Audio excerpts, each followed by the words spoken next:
En 1960, et lorsque notre pays a accédé à l'indépendance, il n'y avait pas un seul kilomètre de route bitumée, pas un kilomètre de route bitumée en dehors de quelques rues qu'il y avait dans les villes de Brazzaville, de Pointe-Noire et de Dolisie. Et même dans ces villes, c'était quelques rues bitumées dans ce qu'on appelait la ville, c'est-à-dire la ville européenne. Et les quartiers populaires n'en avaient pas. Et donc l'arrière-pays était pratiquement abandonné. Il n'y avait pas grand-chose. Comment obtenir que l'arrière-pays ne soit pas abandonné? Comment reconquérir l'Interland? Il fallait quand même engager des programmes assez hardis, n'est-ce pas? Et tenter d'apporter à l'arrière-pays des infrastructures de base et que ces villes de l'arrière-pays, les populations n'avaient pas. Et nous avons engagé ce projet, département par département, et à chaque fois, nous allions célébrer la fête nationale dans un département et on essayait de concentrer quelques investissements sur un département pour le relever. Et il y a depuis quelques résultats et de faire. Nous pensons qu'aujourd'hui, nous pourrons poursuivre cet objectif. Et s'il n'est pas totalement atteint, d'autres générations pourront poursuivre. Mais c'est notre volonté d'aller vers cet objectif.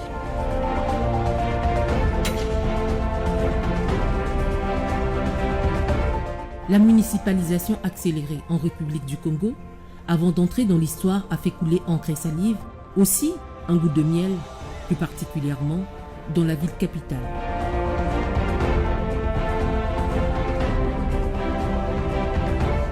Brazzaville, qui pendant ses beaux jours avait gagné le surnom de la Belle, n'impressionnait plus en rien et s'est très vite vu changer cette appellation en Brazza la poubelle.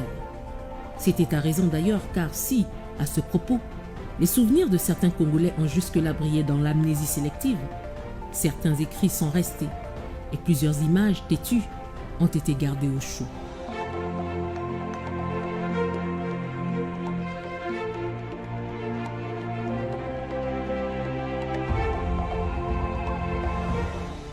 Dans quel genre d'environnement vivaient les Brazzavillois hier, s'il nous était donné d'en parler? Dans quel genre de boue, on aurait dit presque déferlante, étaient vautrées certaines localités? D'aucuns dans certains quartiers ne savaient même plus faire la différence entre la propreté et la saleté. Faut dire qu'elle n'avait guère le choix, car il y a longtemps que la propreté avait mis la clé sous la porte.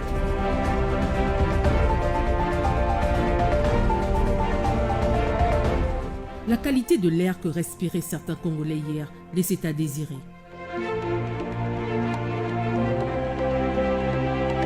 Les conditions de formation pour les élèves et universitaires de la ville s'évoquaient comme une honte nationale. Tout était ou se délabrait de plus belle.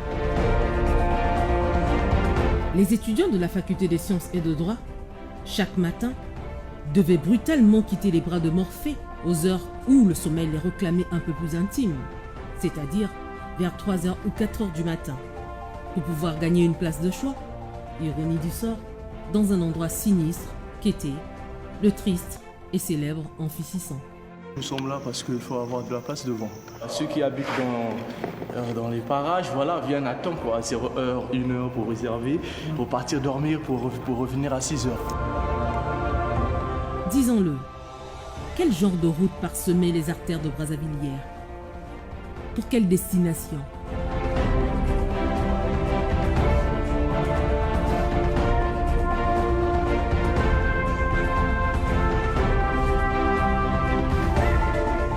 Que dire sur la durée des trajets? Avoir juste pitié de la ville ne suffisait plus. Nous assistions sans le savoir à la descente aux enfers d'une mère. Et cela allait partir de Brazzaville. Le pays était en pleine convulsion, bavant et postillonnant la décrépitude à plein nez. Une décrépitude que l'on pouvait diagnostiquer très aiguë.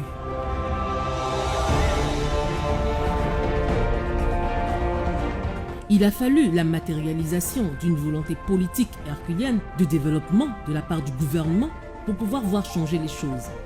Sous l'impulsion d'un homme, son Excellence, le président Denis Sassou Nguesso.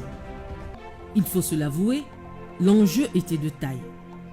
Il fallait arracher la ville des tentacules de la précarité, d'où l'annonce du programme de la municipalisation accélérée.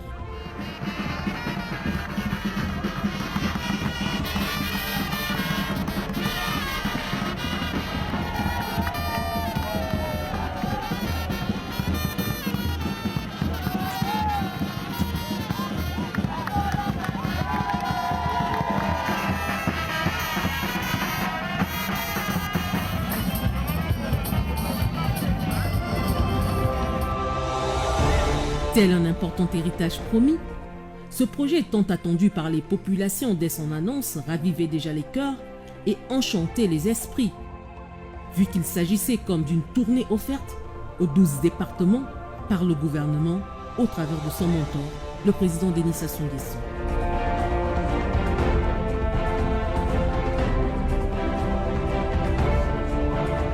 Comme dans un rêve éveillé, grâce à ce géant programme, Brazzaville petit à petit pouvait désormais faire parler de son before et de son after.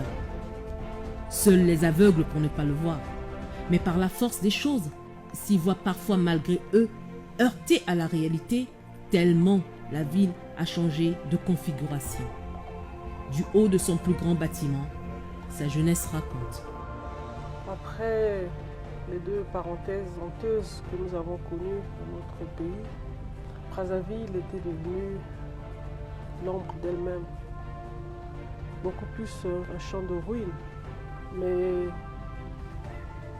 grâce à la Nouvelle Espérance, nous avons réussi à apaiser les esprits et à calmer les ardeurs. Et puis le chemin d'avenir a permis que Brazzaville retrouve son sourire. Et on était de nouveau fiers d'appeler Brazzaville Brazza la Verte, puisque Brazzaville avait retrouvé sa splendeur d'autrefois.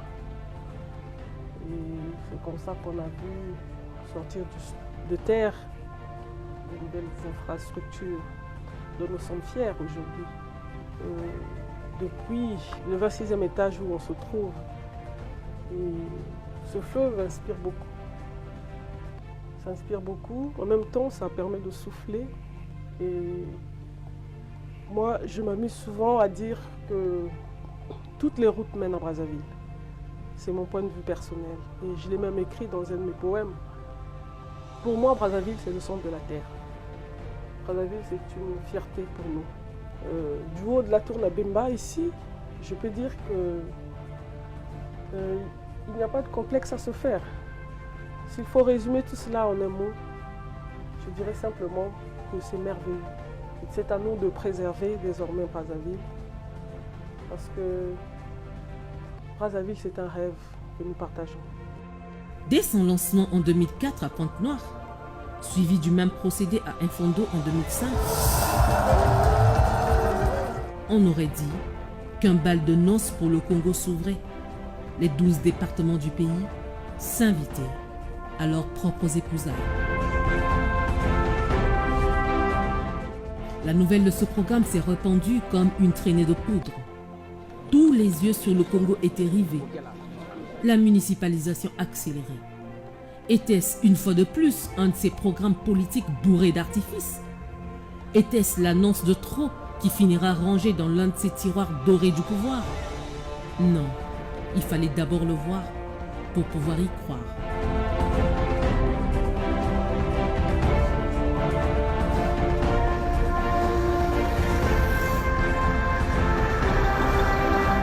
Je suis la première personne à construire dans ce quartier. À l'époque, c'était encore une forêt. On venait ici par un petit sentier. On amenait le matériel dans les pousse-pousse, dans les brouettes. C'était pas facile. Mais tout ça là, c'était la forêt. Et il n'y avait aucun habitant. Tout le monde me prenait pour un fou. Et quand j'ai commencé avec la fondation, les gens commençaient à se moquer de moi. Mais quoi? Qu'est-ce qu'il a? Pourquoi il va jeter l'argent dans la forêt là-bas? Qui va habiter là-bas? La route, c'est pas pour demain. Comment il va se faire pour se déplacer? Quand j'ai appris que l'avenue devait maintenant passer ici, bon, j'étais vraiment dans la joie et je me suis dit qu'effectivement, c'était l'inspiration du Seigneur. Parce que personne ne pouvait imaginer qu'un jour, une voie pouvait passer par ici et que je devais en bénéficier. Bon, la voie est passée et que les autres commençaient à venir un à un pour bâtir aussi. J'étais comblé de joie. Je suis comme le guide, celui qui a frayé le chemin pour les autres.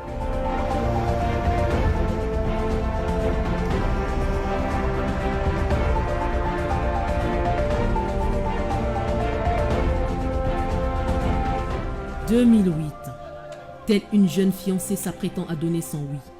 Brazzaville, tôt le matin, se parait déjà de sa plus belle robe nommée municipalisation accélérée. Jamais on ne l'avait vu auparavant dans l'histoire de Brazzaville. Nous vivions ce qui pouvait s'appeler un embouteillage de chantier.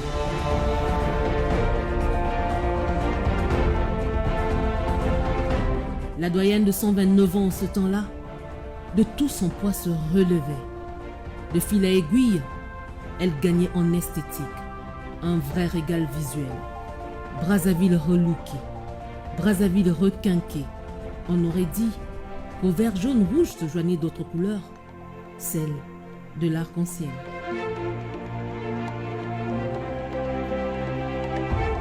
Une série de constructions et de réhabilitations s'échelonnait. Des tonnerres de gravier versés dans tous les 4 coins de la ville se percevaient au loin comme des ovations.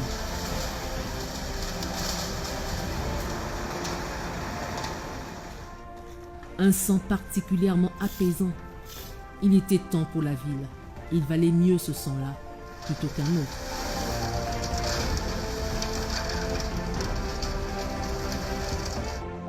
On pouvait aussi percevoir les chocs des cascades de moellons qui se heurtaient et remplissaient les cavités qui ne demandaient qu'à se voir recouverts. Le bruit des marteaux-piqueurs, le martèlement des mains à la tâche, des gros et petits véhicules chargés de matériaux, ainsi que le nombre accru de bétonneuses et des grues perchées ci et là, pouvaient jusqu'à donner le tournis. C'était comme un nuage qui annonçait la pluie, un brouillard qui cachait tout un village.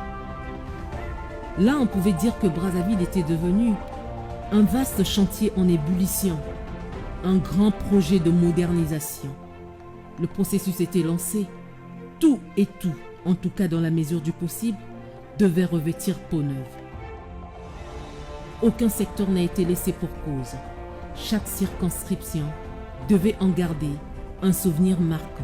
En mon sens, la municipalisation accélérée doit être utilisée comme un levier pour la dynamisation ou la construction des infrastructures dans un pays.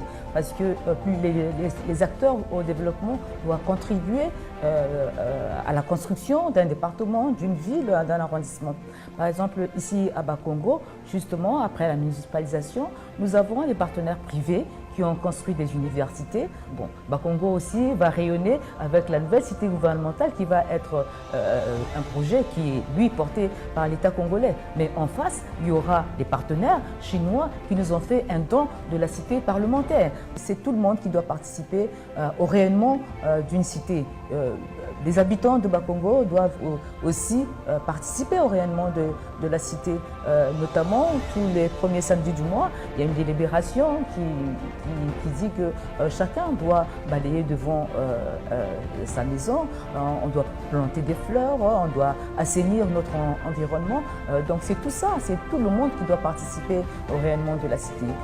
On n'attend pas toujours que ça soit l'État qui vienne arranger, mais c'est tout le monde qui doit apporter sa pierre à l'édifice et faire que la cité rayonne.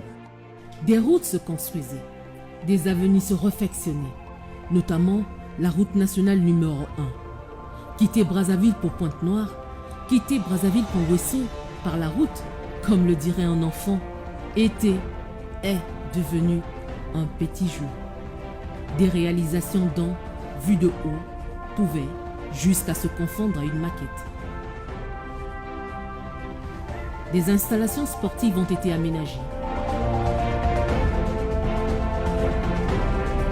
Des nouveaux bâtiments pour l'université Mariengouabi, notamment la bibliothèque universitaire et les amphis jumeaux, avec une capacité de 1400 places cette fois-ci.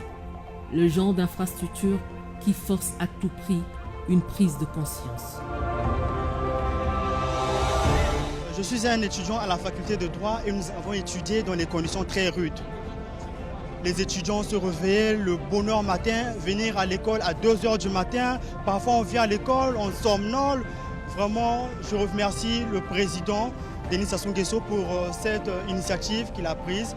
Je suis très heureux et satisfait. Nous allons mobiliser les autres étudiants pour que nous prenions soin de cet amphi. Je pense que ça va soigner quelques mots au niveau psychologique. La joie est immense. On remercie le président de la République Denis Sassou Nguesso pour ce qu'il a fait pour les étudiants. Il a abrégé nos souffrances de se réveiller à 4 h, 3 h pour arriver à l'université. Et aujourd'hui, pour ce chef-d'œuvre qu'il a battu, nous le remercions et nous lui souhaitons une longue vie au pouvoir. Nous sommes très heureux parce que maintenant nous pouvons enseigner dans la quiétude parce que lorsque nous enseignons, les étudiants envahissaient l'estrade. Et c'était vraiment des conditions difficiles, pénibles d'enseignement. Il y avait le bruit, c'était infernal parce qu'on travaillait dans des conditions difficiles, ça chauffait, il y avait l'exiguïté, la promiscuité. Et maintenant, je crois qu'on va travailler dans des bonnes conditions. Nous ne pouvons que nous réjouir de ces 2 bijoux, ces 2 monuments que le président de la République a offerts à l'université Mariengouabi.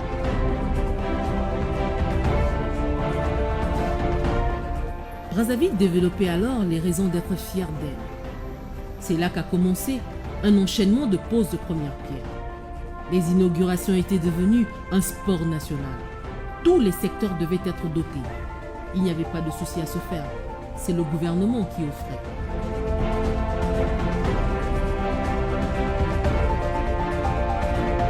La majorité d'acteurs au développement ont emboîté le pas à ce programme titanesque en y donnant un coup de pouce à ce grand ouvrage, notamment la fondation SNPC qui, ayant choisi l'éducation comme cheval de bataille, procédait alors en une série de constructions et de réhabilitations des bâtiments scolaires ainsi que des remises d'équipements didactiques. Pour Brazzaville, nous pouvons parler de la réhabilitation du CG Léo Gaboka, de la réhabilitation et la construction de nouveaux bâtiments du CG de la Liberté, pour ne citer que cela. Côté social, la Fondation Congo Assistance n'est pas restée en marge. La fondation de la première dame de la République pouvait enfin, avec une lueur de bonheur dans les yeux, apprécier les conditions améliorées des malades souffrant de drépanocytose par la construction d'un centre national de drépanocytose au sein du CHU. La réhabilitation de la basilique Sainte-Anne doit aussi être citée, surtout avec ce don hautement symbolique, celui des nouvelles cloches. La construction de la maison des seigneurs à Filou, un angle de vieillard où l'on pouvait emporter avec soi ses souvenirs de jeunesse.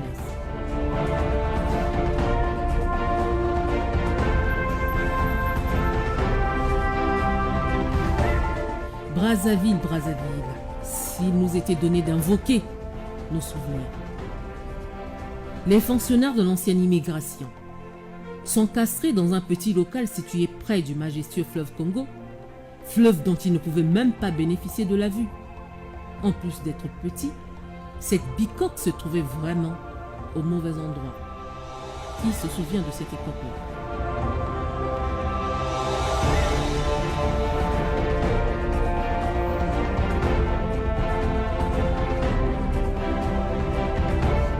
Les fonctionnaires des affaires étrangères, étranges, comme frappés par cette appellation, sont restés longtemps étrangers et locataires au bâtiment dit Palais des Congrès. Il était temps que le déménagement se fasse. Le ministère des Affaires étrangères aujourd'hui possède un bâtiment à part. Enfin, depuis un moment, il respire mieux l'air frais des propriétaires. L'aéroport Maya Maya, l'ancien, une vraie punition à ciel ouvert. On avait toujours sujet à se plaindre. Si c'était de Dame Pluie, alors c'était du Roi Soleil. Maya Maya 1 n'inspirait pas du tout le respect. N'importe qui pouvait cracher dessus sans y avoir un problème de conscience. C'était une sorte de jungle où il ne manquait que des animaux.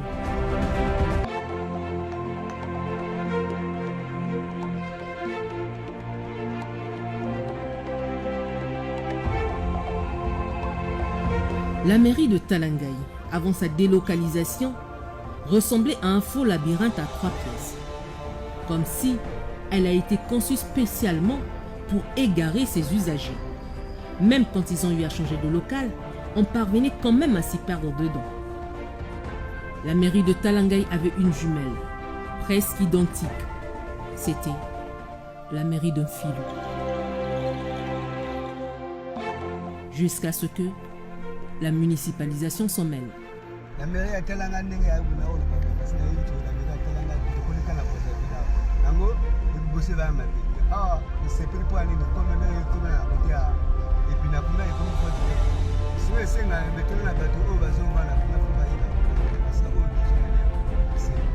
la mairie liboso ni bana na pakai parce que ni ba trop polele ba fenêtre polele da besoin sentir da mikane ya bato pele ya mbule se beta ezotanga parce que nga déjà ba bitim déjà na mikane ya mwana nga déjà ya hotela moja ba fe wana ikoma déjà mai ba mbule ya bonge ça li bien ndenge mokili zotambola bien ndenge acha on ibina wana c'est bon une fois na ma kile mo akamo oni na bino yali komina la mairie ya Talangai komia donc mboko ba zo bongisa moto vous savez les autres tambola na nguya nzambe parce que na zo mona posabi ba tebele na ba témoignage simali na même comme ta pona asali simo na pona l'air aïa wale bien posabi le pona étage na le donc ba zo tomba do posabi le ya il trop bon net trop et maintenant ba duso ba bunga na me age ba 20 ans 25 so qu'on a maîtrise donc vraiment du kabala nebo na mais ra Talangai bongo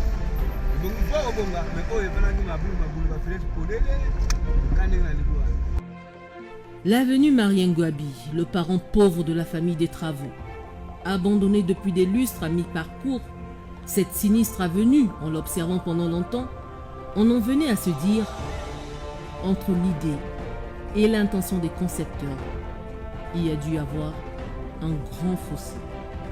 Résultat, Madoukou Tchekele et l'Infoua, des cours d'eau emblématiques au sein des quartiers de ceux qui ont connu le jeu de l'Ipato, ceux qui ont joué au jeu de l'Ikolo. Ces cours d'eau étaient devenus des décharges publiques. Un canal des toilettes de riverains, donc une belle invitation aux moustiques. On pouvait croire que tous les moustiques de la ville s'y donnaient rendez-vous chaque jour. Des réunions répétées des moustiques sont allées jusqu'à inspirer certains musiciens.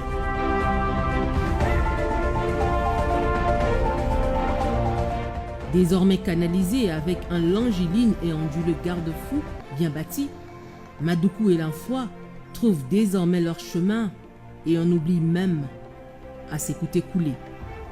Tout cela a littéralement changé l'image de ces alentours. Jadis, pour sortir de Brazzaville Nord par véhicule, il fallait nécessairement passer par l'incontournable rond-point de Mikalou. De nos jours, après le coup de pinceau de la municipalisation accélérée, nous pouvons apprécier à juste titre la route Kombo Mukondo, de l'avenue de Luya, le prolongement de la rue Ndolo jusqu'à Djiri, puis Kintele, en passant bien sûr par Ngamakoso et enfin le viaduc. Nous, on était au nombre de 6. Ici dans le quartier, il n'y avait pas de maisons ici. Awa tozaki maite, toyaki courant te, toyalaki makambo ebele nzela te, toyaki na matiti, totambola kaka na kati ya matiti na kokenda ba opousse na basi na babrouette awa na kokenda bango ti l'hôpital. Eyaki moyen te. lero nga mona goudron na sepelaka mingi parce que nga kotambola makolo na buta ba montagne boy ti na kosunga na petite chose na ke mosala. Alors lero to vendre to moni passe basi ya quartier ba ko loba ah biso to na passe ya biso bato ya malade na basi ya bazemi moyen ya okena ngo l'hôpital te. Il faudra que l'État a pensé na biso pour que asala biso mwa nzela pour que bato baleka. Donc to yo mona basala biso nzela yo bato to ya quartier pe ba sepeli ba beti maboko alobi oui l'État asala biso likambo ya bien wa bangisi biso nzela yo. Il était une fois Brazzaville est devenu. Brazzaville est devenue une ville des plus modernes. Brazzaville est devenue une panoplie d'infrastructures de base. Brazzaville est devenue un serpentin de routes bitumées reliant les différentes localités. Un éventail d'infrastructures hôtelières. Une ribambelle de logements sociaux. Une fierté en infrastructures sportives.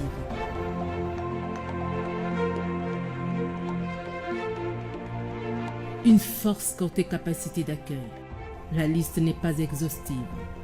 Brazzaville, une ville, la grande, ou une volonté accrue de rester debout.